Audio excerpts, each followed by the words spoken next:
सर्वप्रथम सर्वांना श्री स्वामी समर्थ.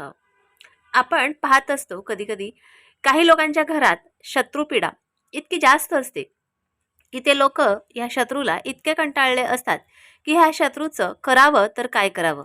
कारण प्रत्येक गोष्ट ज्यावेळेला नवीन काहीतरी करायचं असतं, तरीही शत्रू आडवा येतो आणि जे काही जुनं घरात चाललेलं आहे, त्यात सुद्धा शत्रू आडवा येतो. अगदी काही केल्याने ह्या शत्रूचा त्रास काही कमी होत नाही. आता करावं तर काय? ह्या शत्रूचा जर का आपल्याला इतका त्रास होत असेल, तर ह्या शत्रूचं बंदोबस्त तर झालाच पाहिजे. त्यासाठी काय करायचं? शत्रू ज्यावेळेला आपल्याला त्रास देतो, त्यावेळेला जर तुम्हाला त्या शत्रूचं नाव माहिती असेल, तर उत्तम राहील. आणि जर का तुम्हाला त्या शत्रूचं नाव माहिती नसेल तरीही चालेल, कारण ह्या शत्रूचा बंदोबस्त तर आज झालाच पाहिजे.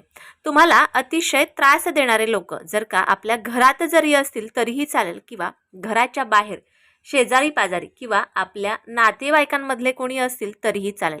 कारण आजचा उपायच असा आहे जो केल्याने शत्रू नक्कीच थंड होईल, तुम्हाला त्रास देताना विचार करेल. त्याची जी वृत्ती आहे तुम्हाला त्रास देण्याची, तुमचं वाईट चिंतन करायची, तुमच्या घरात वाईट झालेलं पाहण्याची त्याची इच्छा असलेली आहे, की तुमच्या घरात सर्व काही वाईट हो, तुमच्याबद्दल वाईट हो, ही सर्व त्याची इच्छा मरून जाईल. तो स्वतः थंड पडेल आणि तुम्हाला त्रास पुन्हा कधीही देण्याचा विचार सुद्धा करणार नाही. अशा छान पद्धतीचा हा उपाय मी तुमच्यासाठी घेऊन आलेली आहे. आता व्हिडिओ कुठेही स्किप करू नका, कारण 2 उपाय मी तुमच्यासाठी घेऊन आले. जो तुम्हाला सोपा वाटेल तो उपाय तुम्ही करू शकता. परंतु दोन्ही उपाय खूप कारगर आहेत. तुम्ही नक्कीच करून पहा. कुठलाही एकच उपाय करा. एका वेळेला दोन्ही उपाय करू नका. एका वेळेला एक उपाय करा. जर का तुम्हाला एका उपायाने फरक पडला नाही, तर तुम्ही दुसऱ्या उपायाला सुरुवात करू शकता. आता काय करायचंय सांगते का? हनुमान दादा हे सर्वात शक्तिशाली आणि बलाढ्य देवता आहे. त्यामुळे हनुमान दादांचं जे वडवानल स्तोत्र आहे, ते स्तोत्र तुम्हाला रोजच्या रोज म्हणायचं आहे. जर का तुमच्या घरात फोटो किंवा मूर्ती जे काही असेल, तर त्या हनुमान दादांच्या समोर बसून तुम्हाला हनुमान वडवानल स्तोत्र म्हणायचं आहे.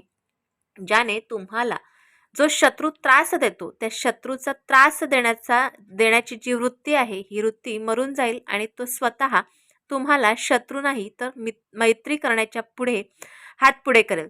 त्यामुळे हे स्तोत्र नक्की वाचा. आता उपाय कुठला आहे सांगते का? आपल्याला दुसऱ्या उपायात काय करायचं आहे? एका काटेरी झाडाचं पान आणायचं आहे. हे पान कधी आणायचं आहे तेही सांगते. एका काटेरी झाडाचं म्हणजे कुठल्याही काटेरी झाडाचं असू शकतं. आपल्या दारात गुलाब असेल तर गुलाबाचा घेतला तरीही चालेल. आता ह्यासाठी शनिवार किंवा मंगळवारी हा उपाय तुम्हाला करायचा आहे. शनिवार किंवा मंगळवारी हा उपाय करायचा आहे. काटेरी झाडाचं एक पान घ्यायचं आहे आणि थोडीशी काळी माती सुद्धा घ्यायची आहे.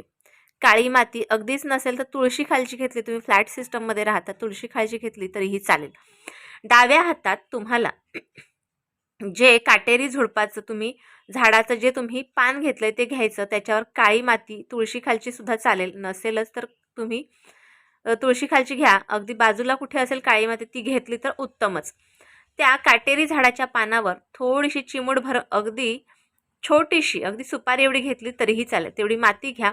त्यानंतर तुम्हाला तुमच्या शत्रूचं नाव माहिती असेल तर ही जी माती तुम्ही डाव्या हातात गुलाबाच्या पानावर किंवा काटेरी पानावर जी ठेवलेली आहे, त्या पानावर माती जी ठेवलेली आहे ती माती उजव्या हाताच्या करंगळीत गोल गोल अशी फिरवायची. कशी आपण मिक्स करतो त्या पद्धतीने मिक्स सारखी करायची.